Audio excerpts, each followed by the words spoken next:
Hello everyone, a very good evening to all of you. Hope all of you are doing well and welcome to everyone in my channel Free Life. ये video उनके लिए है जिनको अभी दिसंबर में CTET का examination देना है, ठीक है। और जिनका एग्जामिनेशन कई बार से निकल नहीं रहा है, 1-2 नंबर से रह रहा है, जितनी भी चीज़ें हैं तो कुछ चीज़ें हैं जो बिल्कुल आप अवॉइड करिएगा, ठीक है।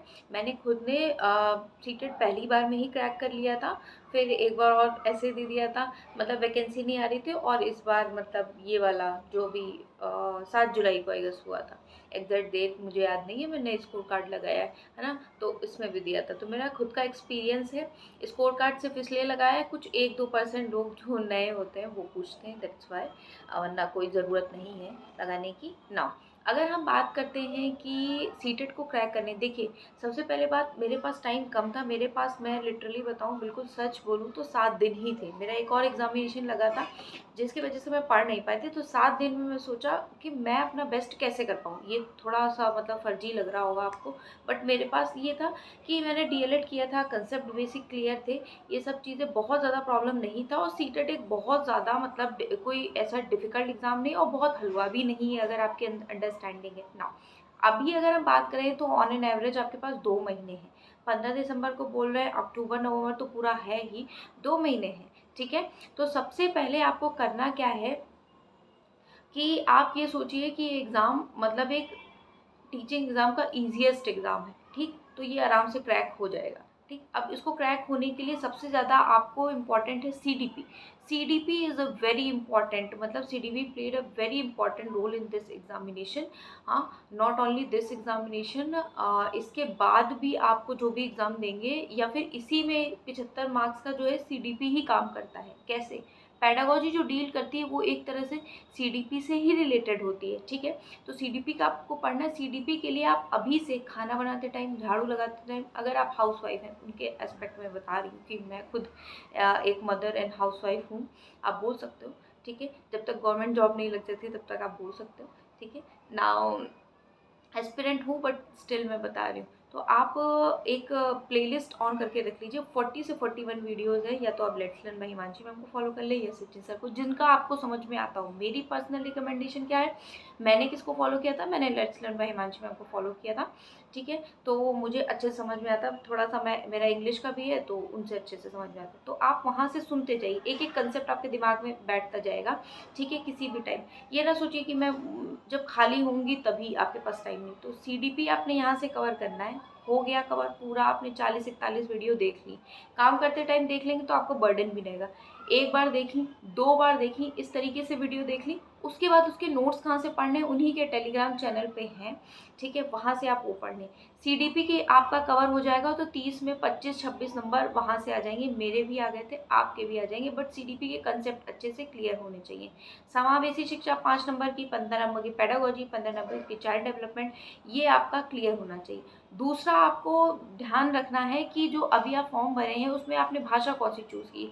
प्रथम भाषा आपने, फर्स्ट लैंग्वेज अगर आपने हिंदी चूज़ की है तो हिंदी के लिए एक गद्य एक पद आपको मिलेगा, ठीक है, फर्स्ट लैंग्वेज जो चूज़ की। दूसरी लैंग्वेज जो आपने चूज़ की है उसमें दोनों में आपको पैसेज ही मिलेंगे। मान लीजिए हम, मैंने इंग्लिश चूज़ की थी तो मुझे दोनों में पैसेज के ही मिले थे, और फर्स्ट हिंदी चूज़ की थी तो एक कविता मिली थी और एक पैसेज मिला था, ठीक। अब इसकी किसी किसी की अंडरस्टैंडिंग नहीं होती, नहीं कर पाते हैं बच्चे, मतलब टफ से टफ चीज़ कर पाते हैं, पैसेज नहीं कर पाते हैं। वो पैसेज बाय प्रैक्टिस होता है। आप अभी से डिसाइड कर लीजिए कि आपको पैसेज हफ्ते में 2 पैसेज लगाने, एक हिंदी का एक इंग्लिश का। इस तरीके से आप पैसेज जब प्रैक्टिस करते जाएंगे तो आप क्वेश्चंस बना लेंगे।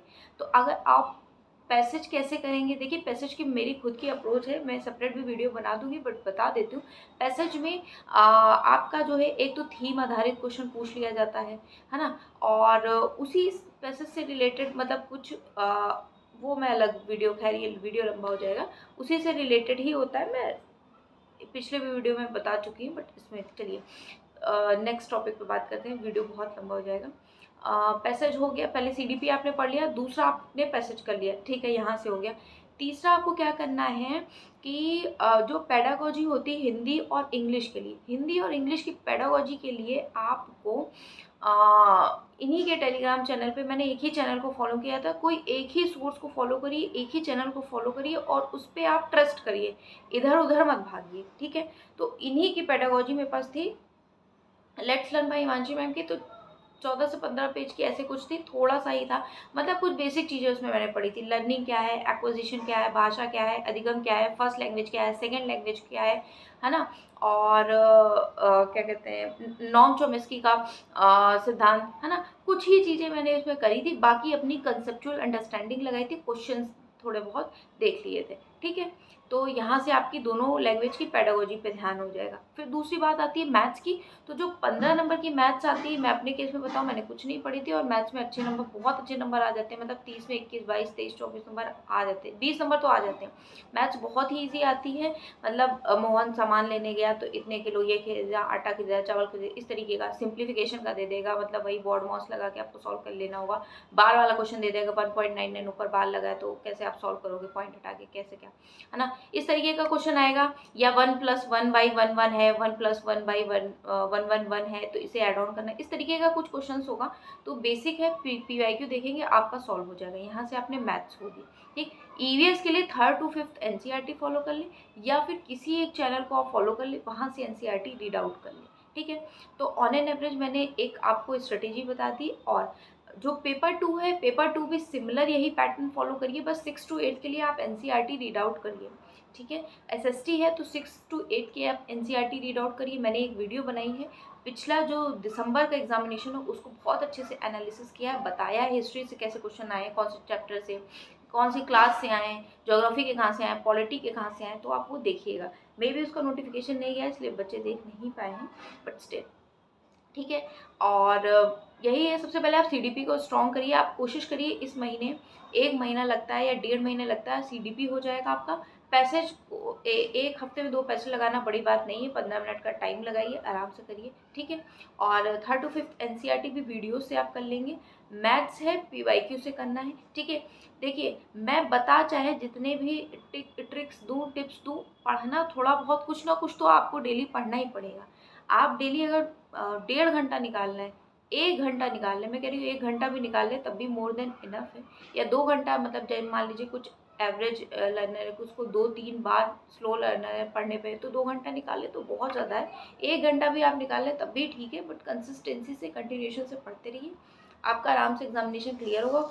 और कोई इसमें ट्रिक नहीं होती, बिना पढ़े किसी का एग्जामिनेशन क्लियर नहीं होता है। या तो मैं अपनी बात करूँ, मुझे कंसेप्चुअल अंडरस्टैंडिंग थी, है ना। तो मान लीजिए किसी को, आपको सभी को भी होगी, डीएलएड किया है, बीएड किया है, तो ये सब चीज़ें आपने पढ़ी है, बस उनको रिवाइज करना है, रिकॉल करना है, ठीक है। और मेरे चैनल पे सीटेट से रिलेटेड वीडियोस आती रहती हैं, आप देखिएगा, ठीक है। तो और कोई आपके डाउट्स होते हैं तो बताइएगा। It was in this video, meet you in my next video, till then bye everyone.